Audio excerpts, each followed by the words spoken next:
Ito ang unang beses na magluluto at makakatikim ako ng ganitong klase ng shell. Kunaw kung tawagin dito sa amin. Medyo hawig sa kabibi at lukan pero napakalinis kung titingnan. Kaya para masubukan, bumili ako ng 2 kilo at niluto ko naman ito sa sarili kong pamamaraan. Nakita ko sa labas ng palengke itong mga binibenta na kunaw. Hindi ako gaanong pamilyar pero dahil mukhang kabibi at napakalinis tingnan, bumili ako ng 2 kilo nito para masubukan. Ito ang unang beses na magluluto ako ng ganitong klase ng shell. Hindi ko alam kung ano ang masarap na luto dito. Kaya ang ginawa ko na lamang, tinulad ko ito sa pagluluto ng kabibi. Kinamatisan para kahit ang sabaw ay mapakinabangan. Dahil nakukuha itong shell na ito sa dagat, hinugasan ko ito ng 2 beses para medyo mabawasan ang alat. Nilaga ko muna ito para bumuka yung shell at nang sa ganun ay makuha ko yung laman. At habang nilalaga ko naman ito, kumuha naman ako ng 1 piraso ng upo na ihahalo ko sa lulutuin ko. 1 piraso ng upo na hindi gaanong kalakihan ang kinuha ko dito para lamang may gulay yung lulutuin ko at nang sa ganun ay medyo dumami. May mga nakapagsabi sa akin at napapanood ko rin naman na kinikilaw nila itong ganitong klase ng kunaw. Kaya para masubukan, kumuha ko ng 2 piraso at kinilaw ko. Sa unang pagtikim ko dito, nasamid kaagad ako dahil sa suka.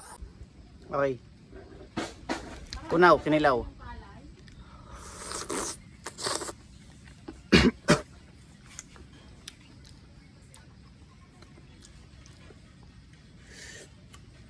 Masarap nga.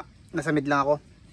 Totoo ngang napakasarap ng lasa ng kunaw kasing lasa ng dating ikaw pero ang pangako ay bigla na lamang natunaw. Agay, aray ko. Hindi pa gaanong bumubuka yung mga shell na inilaga ko kaya hinanda ko na muna itong upo at mga ricado para pag magluluto ako mamaya ay mabilis na lamang. Nung una ang bala ko sanang ihalo na gulay dito ay patola, hindi upo. Dahil yun ang kadalasan kong hinahalo na gulay kapag ka nagluluto ako ng mga kabibi o kaya naman ay paros. Pero sabi naman ni mama, upo naman daw muna ang ihalo ko. Kompleto ricado rin ang hinanda ko dito, sibuyas, bawang at luya at naghanda na rin ako dito ng kamatis dahil igigisa ko ito sa kamatis. Nung nagbukahan naman na itong mga shell, hinango ko na muna at itinabi ko naman dito yung sabaw dahil ito ring sabaw nito ang gagamitin ko mamaya na pinakang sabaw ng lulutuin ko. Nung una dahil hawig ito sa kabibi, ang akala ko talaga dito malalaki rin ang laman katulad ng kabibi pero nung nailaga ko na ito hindi rin pala gaanong kalakihan. Pagkatapos ko namang ihiwalay ang laman nito sa pinakang shell nito, sinimulan ko na rin kaagad ang paggigisa. Kagaya nga ng sabi ko kanina, igigisa ko ito sa kamatis at para tumalab na maayos ang lasa ng kamatis, medyo pinatagal ko ito sa paggigisa. Saka ko naman inilagay itong laman ng kunaw. Ginisa ko rin lamang dito na maayos itong laman ng kunaw kasama ang mga kamatis. Saka ko naman inilagay yung pinakang sabaw na tinanggal ko kanina. Hindi ko na rin ito tinimplahan ng kung ano pang pampaalat dahil maalat na yung sabaw ng kunaw dahil galing sa dagat. Pagkatapos kong ilagay ng sabaw, hinintay ko lamang itong kumulo. Saka ko naman inilagay itong mga upo. Tinakloban ko lamang ulit ito hanggang sa kumulo at hinintay ko hanggang sa maluto yung upo. Saka ko naman inilagay itong sutanghon dahil sabi ko dito masarap din ito pag may sutanghon at pamparami na din. Sa karagdagang pampalasa naman nagdagdag pala ako dito ng kaunting magic sarap at tinintay ko na lamang itong maluto dahil ayos na rin ito. Sa lasa naman nito, masasabi ko ay kasing lasa rin lamang ito ng lukan. Mas masarap pa rin talaga ang kabibi o kaya naman ay paros o kaya naman ay mga sikad-sikad. Handa na naman ang ulam namin para sa hapunan. Kain tayo. Hanggang dito na lamang sa video ito. Salamat sa panonood.